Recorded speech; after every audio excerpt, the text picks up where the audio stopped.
খুনের মামলার আসামিকে ইসলামপুর আদালত থেকে রায়গঞ্জ জেলা সংশোধনাগারে নিয়ে যাওয়ার পথে পুলিশ কর্মীর ওপর গুলি চালিয়ে চম্পট দিল আসামি। ঘটনাটি ঘটেছে বুধবার বিকেলে গোয়ালপুকুর থানার ইকরচালা কালীবাড়ি এলাকায়। ঘটনায় দুজন পুলিশ কর্মী আহত হয়েছেন। তাদের মধ্যে রয়েছেন এএসআই নীলকান্ত সরকার ও কনস্টেবল দেবেন বৈশ্য। গুলি চলার শব্দ শুনে স্থানীয় বাসিন্দারা ওই দুই পুলিশ কর্মীকে উদ্ধার করে ইসলামপুর মহকুমা হাসপাতালে পাঠায়। রোগীর অবস্থা আশঙ্কাজনক থাকায় তাদের শিলিগুড়ি বেসরকারি নার্সিংহোমে নিয়ে যাওয়া হয়। স্থানীয় পুলিশ সূত্রে জানা গেছে, এদিন করণদিঘি থানার একটি খুনের মামলার মোহাম্মদ সাজ্জাদ নামে এক আসামিকে রায়গঞ্জ জেলা সংশোধনাগারে নিয়ে যাচ্ছিলেন ওই পুলিশ কর্মীরা। একরচালা কালীবাড়ি এলাকায় ওই আসামি পোস্টাপ চেপেছে বলে পুলিশ কর্মীদের জানায়। তারপর ওই দুই পুলিশ কর্মীর ওপর গুলি চলে। তবে কিভাবে গুলি চলল তা এখনো জানা যায়নি। ঘটনার খবর পেয়ে পুলিশ সুপার জবি থমাস বলেন, ঘটনার তদন্ত শুরু হয়েছে। Bureau report, Kharibari Times. যেটা শুনলাম যে কোনো আন্ডার ট্রায়াল প্রিজনার ওই যাচ্ছিল, ওকে আজকে কাস্টাডি ট্রায়ালে এখানে ছিল, ইসলামপুরে আনা হয়েছিল। এখান থেকে যখন ওকে নিয়ে যাচ্ছে তখন মাঝ রাস্তায় ও পুলিশকে ফায়ারিং করে পালিয়ে গেছে।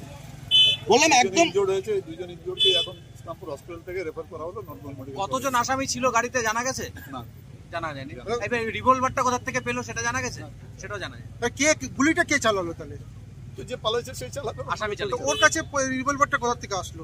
নিশ্চয়ই রিভলভারটা কোথা থেকে আসছে, ওখানে গাড়ির মধ্যে কোনো না কোনো কারণে কোথা থেকে আসছে হয়তো। তো ওকে কি আমি যেটা দেখলাম যে দুজন ইনজুরি হয়েছে, দুজনই আছে পুলিশ কনস্টেবল, দুজন পুলিশ কর্মী, দুজন, একজন দেবেন বৈশ্য আর নীলকান্ত সরকার, দুজন ইনজুর্ড হয়েছে, দুজনকে মেডিকেলে পাঠানো হয়েছে। স্যার, একজন এএসআই ছিল, একজন কনস্টেবল, এবং এটা হচ্ছে একদম ইসলামপুর গোয়ালপুরের সংযোগস্থল ইকরতলা এলাকাতে হয়েছে।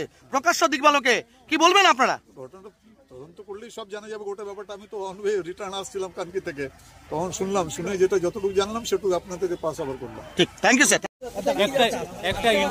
একটা ইনসিডেন্ট হওয়া আছে, একটা আন্ডার ট্রায়াল প্রিজনার, আমরা বাকি তদন্ত করে দেখছি। স্যার, ফায়ারিংটা কার পিস্তল দিয়ে হয়েছে স্যার? কি হয়েছে? আমি পুলিশ অফিসার, দুজন পুলিশ অফিসারকে নিয়ে এসেছি। তো ওদের গুলি লেগেছে।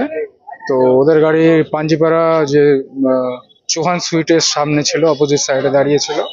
তো আমরা যাচ্ছিলাম, হট করে রাস্তার লোকজন আমাদেরকে আটকে দুজন পুলিশ অফিসারকে গাড়িতে তুলে দেয়। পরে পুলিশ অফিসার যেগুলো গাড়িতে আর কি বললো, ওদের গুলি লেগেছে। একটা পুলিশ অফিসারকে দুটো লেগেছে, একজনকে একটা। ঠিক আছে। তো ওনারা নাকি ওদের বাথরুমের নাম করে নেমেছিল। নামতে গিয়ে ওদের কাছে পিস্তল ছিল না ছিনিয়ে নিয়ে সেটা বলতে পারবো না আমি। তো ব্যাপারটা হচ্ছে ও তখন ওদেরকে গুলিবিদ্ধ হয়ে দুজন দাঁড়িয়েছিল, রাস্তার লোকজন জমা হয়েছিল। তারপরে আমার গাড়ি দেখে আটকালো, তারপরে গাড়িতে তুলে দিল, তারপরে নিয়ে এসে এখানে পৌঁছে দিলাম।